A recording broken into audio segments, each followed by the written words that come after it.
아멘. 할렐루야. 전도하고 계시죠? 네, 옆에 전도 잘하면 인사하겠습니다. 전도합시다. 이번 주는 뭘 주라고요? 정을 주라 그러네. 정을 주라니 만나는 얘기, 만나라는 얘기. 오늘 또 이렇게 우리 교회에서 준비한 초청장도 있으니까 주시면서 또 차도 한잔 마시면서 관계를 맺고 또 정을 주고 또 관심을 갖고 기도하고 산 생명을 구원해내는 그런 아름다운 해피데이 되기를 원합니다. 아멘. 네. 자, 전도자로 다시 한번 인사하겠습니다. 오늘도 하나님 음성이 들려지기 바랍니다. 오늘 말씀이 참 그 제목이 중요합니다.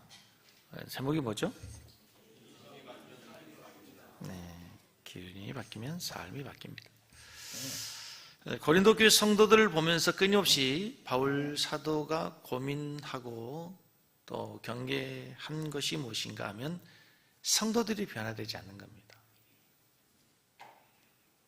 바울 사도가 가르친 복음에 합당한 삶을 고린도 교회 성도들은 살아내지 못했습니다. 복음과 상관없는 삶을 사는 거죠.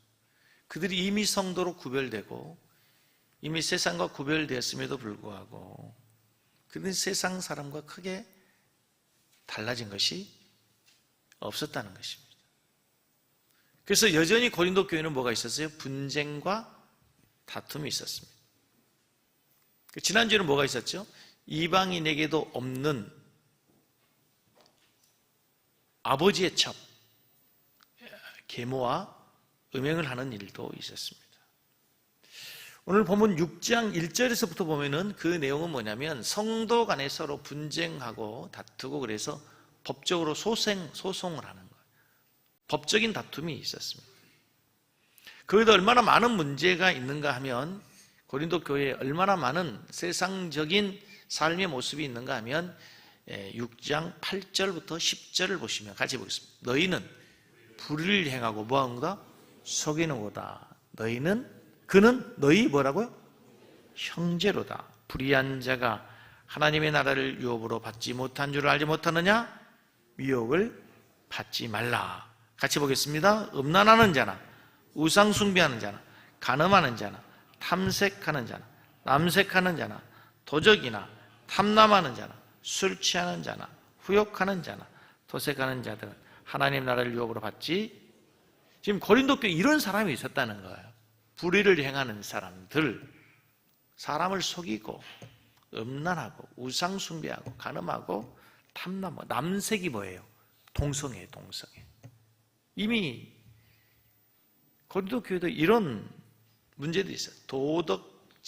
도적질하고 술 취하고 후욕하고 토색하는 이런 각가지 세상의 요 모든 죄들이 여전히 고린도 교회 성도들에게 있었다는 겁니다. 자, 이 많은 문제를 갖고 있는 성도들을 바울이 권면하고 그들의 삶을 변화시키기 위해서 바울 사도는 케이스 바이 케이스별로 이 문제는 이렇게 해라, 저 문제는 저렇게 해야 된다, 토색하는 자들은 이렇게 하고 우상 숭배하던 자 이렇게 하고 성도들에게 그렇게 가르치는 것이 아니라 사도 바울은 고린도 교회 성도들을 향해서 그들의 삶이 왜 변화되어야 되는지를 이렇게 말합니다. 너희 삶이 바뀌어져야 된다. 너희가 이렇게 살아야 된다를 먼저 말하기 전에 너희가 누구인 줄 아느냐 이거예요.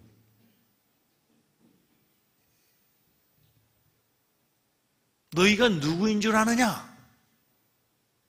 너희가 하나님의 성전인 것을 알지 못하느냐?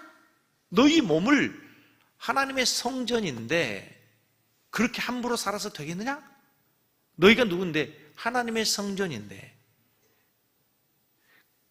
흔히 말해서 우리가 무엇을 먼저 하라가 아니라 뭐가 되라는 거죠. doing이 먼저 아니고 being이 먼저다. 많은 얘기를 들었죠. 바울은 무엇을 먼저 행할 것인가 아니라 너희가 누구인지를 알아라. 목사인 저의 가장 큰 고민이 있습니다. 제 자신이 변한 겁니다. 제가 참 목자가 되는 거죠. 더욱 주님을 닮아가고 더욱 성도들이 존경받는 목사, 참 목자가 되는 겁니다. 근데 쉽지 않습니다. 내 생각에서부터, 내 모습에서, 나의 삶에서 진정한 주님의 모습이 드러나기 시작하는데, 드러나기를 원하는데 쉽지 않다는 거예요. 여러분, 목사가 되면 그냥 목사다운 삶이 되면 얼마나 좋겠어요. 근데 그렇지 않다는 거예요. 아무리 아내가 잔소리해도 변화되지 않는 내 자신을 봅니다. 여러분, 그거 아시죠? 남편은 절대로 잔소리로 변화되지? 남편은 잔소리로 변화되지 않습니다. 변화되지 않아요. 그런데 말입니다, 제가 깜짝 놀라고 제가 이러면 안 되지 라고 정신을 차릴 때가 있습니다. 내가 누구인지를 깨닫는 거죠. 내가 섬기는 게 담임 목사지. 정신이 바짝 나는 거죠. 지금도 잊을 수 없는 게, 딸들이 가끔 김 목사님 하면 깜짝 놀랍니다. 김 목사님 하면 깜짝 놀라요. 더 심할 때는 김 목사 하면 깜짝 놀랍니다. 중요한 건 내가 누구인지를 아는 거예요. 너무 중요한 거예요. 내가 누구인지를 알면 행동의 변화가 온 거죠. 고린도전서 6장 15절을 다시 보십시오. 너희 몸이 그리스도의 지체인 줄 알지 못하냐. 그리스도의 지체라는 얘기는 뭐예요? 한 몸, 머리, 몸, 손, 발, 이게 지체잖아요. 너희가 그리스도의 지체인 줄 알지 못하냐. 너희 몸이. 그런데 너희들이 어떻게 산다고?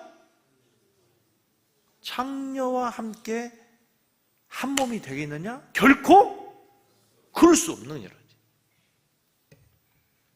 자, 고린도전서 6장 12절을 다시 가서 보시면 아주 중요한 말씀이에요. 모든 것이 내게 가하나 유익한 것이 아니요.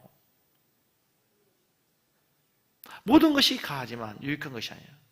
모든 것이 내게 가하나 내가 아무에게든지 제재를 받지 아니한다. 나는 모든 것이 다 할 수 있다. 무엇이든지 자유할 수 있다. 그러나 유익한 것은 아니다.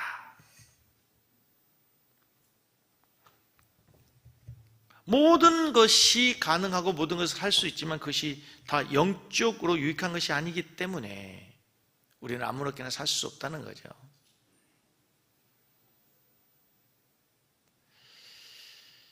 오늘 이 본문을 이해하기 위해서는요,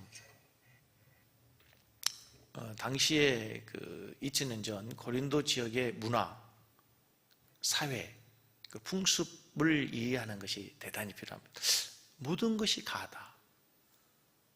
무슨 말인가 하면, 여러분, 우리도 모르는 사이에 세상의 문화의 영향을 받습니다. 자연스럽게 문화에 젖어갑니다. 지금 여러분, 우리가 예배 드리고 있는 이 문화가 30년 전, 50년 전 우리가 초등학교 다닐 때 예배 드릴 때 문화와 다릅니까? 같습니까? 엄청 다르죠. 그때는 이런 영상이 없었습니다. 그때는 이런 찬양팀 없었습니다. 근데 이게 문화가 된 거예요. 이상한 게 하나도 없어요. 자연스러운 거예요. 이 문화 속에서 우리는 예배하고 신앙생활을 해가는 거예요. 100년 전으로 돌아가면 더 엄청난 차이가 있겠죠. 그러니까 2000년 모든 것이 가하나 모든 것이 유익하지 않다, 이 말에 시대적인 배경이 있어요. 당시 헬라 시대에는, 당시 고린도 교회에는 두 가지 지대한 영향을 미치는 악한 사상이 있었습니다. 마음대로 살아도 된다라고 하는 두 가지의 사상이 있는데 바로 영지주의자들이에요. 많이 들어보셨죠? 영지주의자들의 핵심은 철저하게 영혼과 육체를 분리하는 겁니다. 그런데 육체는 아주 악한 거예요. 육체는 쓸모없는 거예요. 오직 필요하고 중요한 건 뭐예요? 영이에요, 영. 우리 영혼이 구원받으면 되는 거예요. 우리 육체는 그래서 아무 쓸모 없어요. 그리고 육체는 영혼에 아무런 영향을 미칠 수 없어요. 그래서 인간의 영혼은 소중하지만 육체는 썩어 없어져 버리기 때문에, 죽으면 필요 없기 때문에 육체는 무엇을 하든지 상관이 없는 거예요. 그래서 육체의 본능은 그냥 본능대로 살면 되는 거예요. 죄의식 없이, 육신의 소욕을 따라 살면 된다는 거죠. 모든 것이 가하다. 마음대로 살 수 있다는 거예요. 두 번째 철학 사상 중에 하나가 이제 이 에피쿠로스 학파, 에피쿠로스 사상이에요. 많이 들어보셨을까요? 이 사상은 주전 3세기에 에피쿠로스라는 사람이 주장한 철학의 사조인데, 인간을 철저히 물질적 결합으로 봅니다. 인간이 죽음의 공포에서 벗어나는 길은 뭐냐면 쾌락을 통해서 죽음의 공포에서 벗어날 수 있다는 거예요. 사람은 철저하게 물질적 존재인데 죽으면 끝인데 그걸 그리 두려워할 필요 없는 거죠. 일명 쾌락주의죠. 그래서 이 사람들도 본능에 따라 사는 것은 이제 자연스러운 것이요. 그래서 양심의 가책을 느낄 필요가 없어요. 물질적 결합인데 무슨 양심이 있어요. 무슨 이성이 필요해요. 이와 같이 영지주의자들 그리고 에피쿠로스 학파의 그 쾌락주의자들은 육체는 어떻게 살아도 된다요? 아무렇게 살아도 된다. 모든 것을 다 해도 된다요. 양심의 가책을 느낄 필요 없다. 그런데 복음에서도요, 오늘 본문 말씀에 보면은 6장 11절 말씀에 보면은 우리를 이는 그런데 너희 중에 이와 같은 자들이 있더니, 이와 같은 자들은 어떤 사람인가? 그 위에는 각가지 모든 죄악들이죠. 이와 같은 자들이 있더니 주 예수 그리스도의 이름과 우리 주 하나님의 성령 안에서 씻음과 거룩함과 의롭다함을 받았다. 이 모든 죄악에서 우리는 어떻게 했다는 거예요? 한마디로 구원을 받았다는 거예요. 우리가 구원을 받았어요. 그러므로 이 고린도 교회 성도들 가운데 잘못된 신앙과 사상을 갖고 있는 사람들은 우리가 죄로부터 구원을 받았으니까 이 영지주의자들의 영향을 받은 잘못된 신앙을 갖고 있는 사람들이 이제 죄로부터 구원을 받았으니까 우리 육체는 어떻게 살아도 돼요? 아무렇게나 자유롭게 살아도 된다라는 거예요. 그런데 바울 사도는 오늘 그렇게 얘기하는 거죠. 우리가 구원을 받았으므로 이제 우리는 새로운 기준이 생겼는데, 새로운 기준이 뭔가? 고린도전서 6장 15절이에요. 이제 중요한 본론이 나온 거예요. 6장 15절을 보겠습니다. 너희 몸이 그리스도의 지체인 줄 알지 못하느냐? 내가 그리스도의 지체를 가지고, 여러분, 우리는 죄로부터 구원을 이미 받은 하나님의 자녀가 된 줄로 믿습니다. 그럼에도 불구하고 우리의 몸을 함부로 사용할 수 없는 이유가 있어요. 우리가 함부로 자유롭게 우리의 몸을 함부로 굴려서는 안 되는 이유가 있어요. 뭐예요? 우리가 뭐가 됐다는 거예요? 우리 몸이 그리스도의 지체가 됐다는 거예요. 그리스도의 지체인 줄을 알지 못하느냐? 알지 못하느냐? 너희가 누구라는 거예요? 그리스도의 지체, 그리스도와 한 몸이 되었는데 어떻게 그렇게 마음대로 살 수 있느냐는 거죠. 그리스도의 몸을 어떻게 함부로 굴릴 수 있겠느냐? 그래서 창기와 하나가 될 수 없다는 거죠. 왜? 우리가 그리스도의 지체가 됐기 때문에. 우리에게 새로운 기준이 생겼어요. 새로운 기준이 뭐예요? 우리는 그리스도의 지체가 된 자들이라. 성경에서 우리의 구원받은 성도들이 내가 그리스도의 지체가 되고 또 옆에 있는 성도도 그리스도의 지체가 되면 우리가 모두가 다 그리스도 안에서 한 몸의 지체를 이루어 공동체를 이루게 되는 거예요. 그래서 서로 분쟁할 수 없고 서로 다툴 수 없고 성도 간의 소송이 이루어지면 안 되는 거예요. 자, 우리가 그리스도의 지체다라는 말을 생각하고 오늘 우리가 읽었던 10절을 보겠습니다. 10절, 9절부터 불의한 자가 하나님 나라를 유업으로 받지 못한 줄 알지 못하느냐? 미혹을 받지 마라. 너희가 그리스도의 지체이기 때문에 음행하는 자, 우상 숭배하는 자, 간음하는 자, 탐색하는 자, 남색하는 자, 이런 일을 할 수 있어요? 없어요? 그리스도의 몸이라면. 10절, 도적이나 탐욕을 부리는 자나 술 취하는 자나 모욕하는 자나 속여 빼앗는 자든 하나님 나라를 유업을 받지 못한다. 이런 자가 이런 삶을 살 수 있어요? 없어요? 없어요. 왜? 그리스도의 지체가 되었으므로. 사도 바울은 이런 잡다한 도덕적인 문제를 해결하는 방법으로 하나하나 문제를 해결하는 방법을 제시해 주는 것이 아니라 근본적인 문제, 그것은 바로 우리 그리스도인들이 그리스도와 한 몸이 되었다라고 하는 것. 이제 우리 성도들이 그리스도 안에서 한 몸의 지체들로 연합된 공동체가 됐다고 하는 것. 그래서 분쟁할 수 없고 성도 간에 소송해서 안 되고 남의 것을 탐남해서 안 되고 남의 것을 도둑질해도 안 되는 거예요. 왜? 지체이기 때문에. 그리고 이제 우리가 서로 지체가 됐기 때문에 서로 지체된 자들로 위로하고 격려하고 사랑하며 살아야 되는 것으로 바로 우리의 행동을 요구하는 거죠. 오래전에 본 글인데 햇볕 같은 이야기, 최용호 목사님이 쓴 글에 참 따뜻한 이야기가 실려 있었어요. 영국의 어느 대학에서 1등, 2등을 다투는 아주 우수한 두 학생이 있었습니다. 1등 하는 친구가 동양인이고 2등 하는 친구가 서양인인데 언제나 늘 아주 간발의 차이로, 아주 사소한 차이로 늘 동양인 학생이 1등을 하는 거예요. 백인 친구들이, 영국인들이 얘기합니다. 야, 어떻게든 좀 백인의 자존심 세우고 1등을 좀 해봐. 한 번은 늘 1등 하던 이 친구가 며칠 동안 계속 학교를 오지 않았습니다. 그래서 2등 하는 친구가 알아보았더니 그 친구가 교통사고로 입원해 있다는 거죠.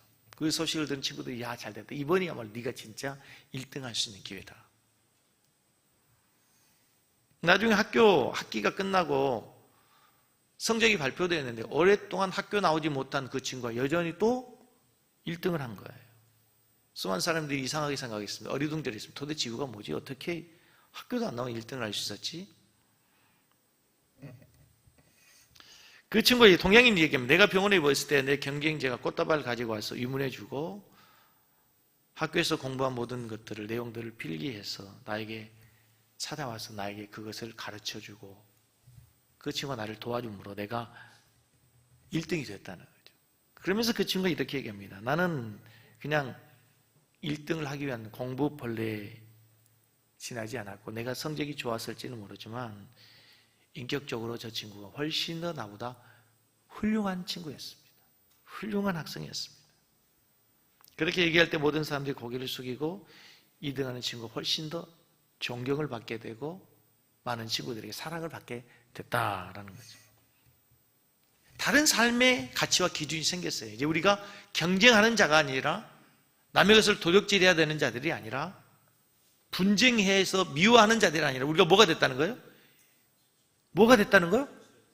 뭐가 됐다고요? 그 말이 그렇게 어려워요? 지체가 되었다니까, 지체가.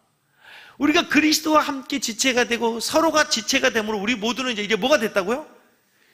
그리스도와 함께 연합된 지체들이 된 거예요. 이것이 우리의 삶을 바꾸는 새로운 기준이에요, 이제. 아멘?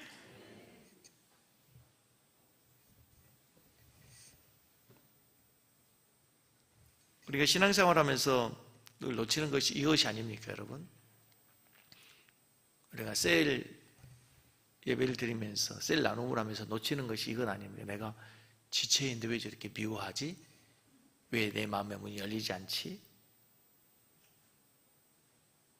우리 세론이 저렇게 잘 되고 기뻐할 때 왜 내가 진심으로 박수 쳐주지 못하지? 세론이 눈물을 흘릴 때 왜 내가 같이 눈물을 흘릴 수 없을까? 세론들이 저렇게 문제로 고민하고 아파할 때 내가 왜 기도해 주지 못할까? 어디에서도 시작하는 거? 내 삶의 기준이 바뀌는 거예요. 세상의 기준이 아니죠. 내 신분이 변화된 거예요. 하나님의 자녀가 되죠. 육적인 사람이 영적인 사람이 되고 땅에 속한 자가 아니라 하늘에 속한 자고. 그런데 이 세상에 살지만 죄와 타협하지 아니하고 하나님의 거룩한 백성으로 살아가는 하나님의 자녀 그리스도의 지체가 된 걸로 믿으시기 바랍니다. 이게 바로 신분의 변화가 우리에게 온 거예요. 신분의 변화. 신분의 변화가 되면 삶은 자연히 바뀌게 되어 있어요. 예를 들어 보겠습니다. 여러분 자녀 중에 딸이 있다고 합시다. 얼마나 예쁩니까? 근데 이 딸이 시집 가기 전에는 분명히 우리 집안의 딸인데 시집을 가고 나면 내 딸인데 남의 식구가 됩니다. 그렇죠? 내 딸인데 남의 식구가 돼요. 그래서 흔히 딸을 강도로 가지 않습니까? 결혼하면 2인조, 강조가 되고 이제 자녀들 나면 떼강도가 됩니다. 떼강도가 돼요. 그래서 시집 간 딸이 친정에 오면 무엇을 가져갈까 생각하죠. 김치도 가져가고 뭘 가져갈 생각한단 말이죠. 아들이라고 다르지 않습니다. 아들은 더 떼강도죠. 아들은 더 달라지는 거죠. 무슨 얘기냐? 결혼하면 더 이상 내 딸이라고, 내 아들이라고, 내 소유라고 생각하지 말아야 되는 거예요. 신분이 바뀐 거예요. 내 딸 아니에요. 특별히 우리 아들을 가지신 우리 성도님이 기억해야 됩니다. 그 아들 내 아들 아닙니다. 이미 포기했죠? 신분이 바뀌었다니까 이제. 그걸 인정하지 않으니까 고부간의 갈등이 생기는 거예요. 그걸 인정하지 않으니까 며느리가 시댁을 안 오는 거예요. 신분이 바뀐 거예요. 신분이 변화되면 내 삶의 무게를 어디에 둬야 될지, 어디에 관심을 갖게 둬야 될지. 이제 바뀐 신분을 어떻게 살아야 됩니까? 이제 우리가 그리스도의 지체가 되었다면 어떻게 살아야 돼요? 그리스도 하나 된 삶을 살아야 되는 거죠. 두 번째, 우리 새로운 기준이 생겼는데요. 자, 고린도전서 6장 19절로 20절 말씀 보겠습니다. 시작. 너희 몸은 너희가 하나님께로부터 받은 바 너희 가운데 계신 하나님의 성전인 것을 알지 못하느냐? 너희는 너희 자신의 것이 아니라 값으로 산 것이 되었으니 그런즉 너희 몸을 하나님께 영광 돌리라.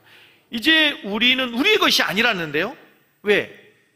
값으로 산 바 되었다는 거예요. 여러분, 이 마이크가 원래 내 것이 아니었습니다. 그런데 내 겁니다. 왜죠? 값을 지불하고 샀으니까. 마이크가 교회 거라고 생각하니까 그래요. 이 양복이 원래는 제 것이 아니었습니다. 제 겁니다. 왜 그러죠? 제가 값을 지불하고 샀기 때문에 제 거가 된 거예요. 여러분 옛날엔 여러분 것이었습니다. 여러분 마음대로 살았어요. 마음대로 살아도 됩니다. 그런데 이제 값을 주고 샀다네요. 누가? 하나님이. 값을 지불했어요. 얼마만큼 값을 지불했어요? 예수 그리스도만큼. 예수 그리스도의 핏값을 주고 사신 바 되었대요. 그래서 이제는 너희의 것이 아니라 거죠.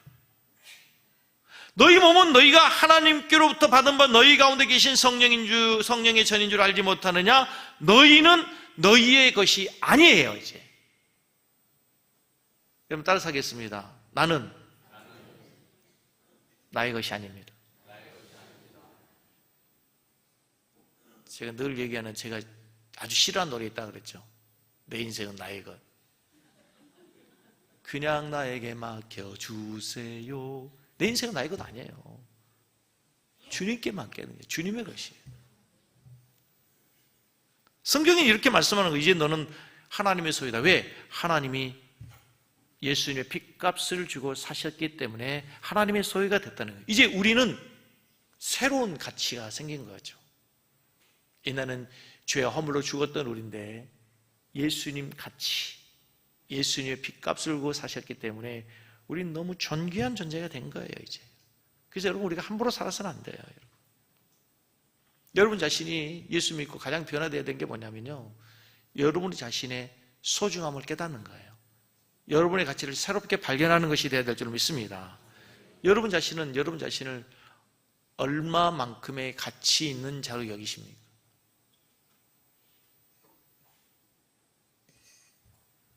남이 인정하는 것으로 값을 받으려고 하면 그것은 상품입니다. 이것은 수시로 바뀝니다. 시간이 지나면 값이 떨어지죠. 신상품 나오면 옛날 구형은 형편없는 값으로 떨어집니다. 상품입니다. 그렇죠. 그런데요, 작품은요, 시간이 가면 갈수록 더 값이 올라갑니다. 더 소중해지는 거예요. 왜? 유일하기 때문에. 나는 세상에 유일한 존재입니다. 유일한 존재. 약간 스크래치가 나도 나의 가치는 변함이 없습니다. 상품은 스크래치 나면 값 확 떨어지죠. 그러나 작품은 그렇지 않아요. 시간이 지나도 변함이 없어요. 여러분, 우리 자신을 상품으로 생각하면요, 젊었을 때는 아름답고 건강하고 그래서 비싸고 좋은 소중한 존재가 되지만 나이 들어서 이제 허리도 아프고 눈도 침침하고 기억력도 깜빡깜빡하고 걷는 것도 힘들어지면 상품으로 보면 가치가 없어지죠. 그건 아니에요. 여전히 작품이라는 거예요. 하나님의 소중한 작품이에요. 하나님의 값을 지불하고 산 하나님의 소유가 됐다는 사실을 믿으시기 바랍니다. 여러분 값이 얼마라고요? 예수값. 그렇죠? 예수님 짤이라는 거잖아요. 요한복음 3장 16절을 다시 읽습니다. 하나님이 세상을 이처럼 사랑하사 독생자를 주셨으니 이는 저를 믿는 자마다 멸망치 않고 영생을 얻게 하라. 독생자를 주셔서 사신 거예요. 다른 사람들이 뭐라 해도 상관없어요. 여러분의 자신을 소중히 여길 수 있기를 주의 이름 축복합니다. 여러분의 가치를 새롭게 발견하는 거예요. 무엇을 먹느냐, 무엇을 입느냐, 무엇을 걸쳤느냐, 어디에 사느냐, 이것이 중요한 게 아니에요. 내가 나를 어떻게 인정하느냐, 중요한 것이에요. 믿음이란 뭐냐면요, 여러분, 내가 예수를 믿는다고 세상이 갑자기 바뀌지 않습니다. 세상이 뒤집혀지지 않아요. 세상에 혁명이 오지 않습니다. 그런데 한 가지 혁명이 옵니다. 그게 뭐냐면 내가 내 자신을 바라보는 가치가 달라지는 거예요. 내가 내 자신을 바라보는 시선과 시각이 달라지는 거예요. 그렇게 가치 없고 무가치한 존재로 여길 때 내가 너무나 소중히 여겨진 거죠. 여러분 그걸 느껴보셨어요? 그 경험해 보셨어요? 예수님 만나고 나면 내가 얼마나 소중한지, 내가 너를 사랑한다, 내가 너를 지명을 불렀나니 너는 내 것이다.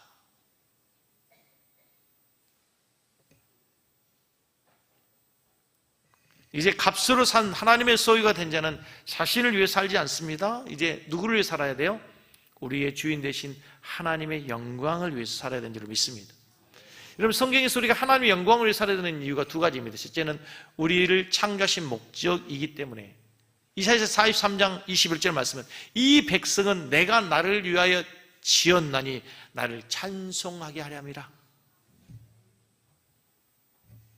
둘째는 우리를 구원하신 목적이 하나님의 영광을 위해서 살도록 그렇죠. 오늘 목적이 그렇잖아요. 너는 값으로 삼바 되었으니 이제는 내가 하나님의 영광을 위해서 살아. 사람의 제일 된 목적이 무엇입니까? 영원토록 그를 여호와를 즐거워하고 하나님의 이름을 높이는 것. 그것이 우리를 구원하신 목적이에요, 여러분. 여러분 기억하십시오. 우리가 구원을 얻기 위한 조건으로서 무조건적입니다. 구원을 얻기 위한 조건으로는 값을 지불하지 않았어요. 대가를 지불하지 않았어요. 그러나 구원받고 난 이후에는 값으로 삼바가 되었으므로 이제는 내가 내 자신을 내 마음대로 사는 게 아니고 우리의 주인 되신 하나님의 영광을 위해서 살아야 될 줄로 믿습니다. 아멘? 하나님의 영광을 위해 산다고 하는 얘기는 하나님의 이름을 높이고 하나님이 드러나고 하나님을 위해서 헌신하며 살아가는 거예요. 제가 지금까지 선교지를 많이 다녔지만 가장 기억에 남는 곳은 역시 인도 캘커타에 있는 마더 테레사 수녀원이었습니다. 캘커타에 가면은 마더 테레사의 수녀원이 사역했던 그 수녀의 집이 있는데요. 세계에 가장 많은 신들이 있다고 하는 인도, 인도에는 1억의 신이 있다고 하는데요. 그 가운데 인도 사람들이 그를 18번째 신으로 추앙했습니다. 인도에서는 사람도 신이 될 수 있거든요. 마더 테레사를 신으로 숭배했어요. 근데 이 테레사 수녀가 원래는 서양인이죠. 그 처음 하나님의 부르심을 받고 인도에 가서 사역했던 것은 우리가 가끔 제가 갔던 다질링이라고 하는 곳이에요. 다질링. 근데 그것은 인도 총독의 별장이 있는 곳입니다. 아주 시원하고 아주 살기 좋은 곳이에요. 근데 하나님의 부르심이 캘커타로 가라. 캘커타에 가서 보니 가장 많은 거지들이, 가장 많은 병자들이 거리에 죽어가고 있는 겁니다. 그들을 돌보기 시작했습니다. 소문이 어디까지 갔습니까? 깔리 신전에 일하고 있는 사제들, 캘커타의 가장 큰 우상의 신전이 깔리 신전이 있는데 그 신전의 사제들에게 그 소문이 들어갔습니다. 서양의 금발머리에 파란 눈을 가진 그 젊은 여인이 길거리 죽어가는 병자들을 돌보고 마지막 죽어가는 임종을 지켜준다는 소식을 들었습니다. 그래서 깔리 신전에 한 건물 모퉁이를 수도가 수녀가 사용할 수 있도록, 병자들 돌볼 수 있도록 그 자리를 내줍니다. 제가 이게 아니고 내가 원하는 것은 찾으려고, 이건 이제 수녀는 아니고 밖에서 건물에서 보면은 이 건물 안에 있지만 밖에서 건물에서 보면 우리로 쉽게 얘기하면 이제 교회가 있고 건물이 있으면 본당이 있고 교육관이 있고 뭐 식당이 있고 뭐 있을 거 아니에요. 예를 들어서 교육관 같은 한 건물이 깔리 신전의 수도원 있는 건물이 마더 테레사 수녀의 집으로 주어진 거예요. 다시 말하면 깔리 신전의 사제들을 감동시킨 거죠. 그리스도의 사랑으로 죽은 자를 돌보는 그 테레사 수녀를 통해서. 여러분 몸으로 하나님께 영광을 돌리게 해라. 이 말의 뜻이 뭐예요? 하나님께 영광을 돌린단 말이 뭡니까? 이 영광이라는 단어는 카바드라는 단어입니다. 무겁게 여기다. 한번 따라서 하겠습니다. 영광이란 무겁게 여기는 것입니다.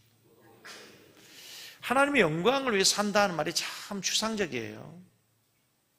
하나님의 이름이 높아지고 하나님의 이름이 드러나도록 하기 위해서는요, 내가 갖고 있는 직분을, 내가 그리스도인이라는 사실을, 바뀌어진 나의 신분을 무겁게 여기는 겁니다.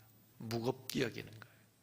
가볍게 여기지 않고 무겁게 여겨야 그리스도가 드러나요.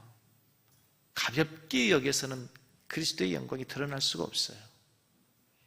여러분이 가는 곳, 만나는 사람들에게서 하나님의 영광이 드러나기 위해서는 여러분이 가지고 있는 직분, 여러분의 변화된 신분을 무겁게 여기셔야 돼요. 하나님의 영광이 드러나기 위해서는요, 여러분이 책임의식을 가지고 무겁게 여러분의 신분을 여기실 때에 그때 하나님의 영광이 드러나게 될 줄로 믿습니다.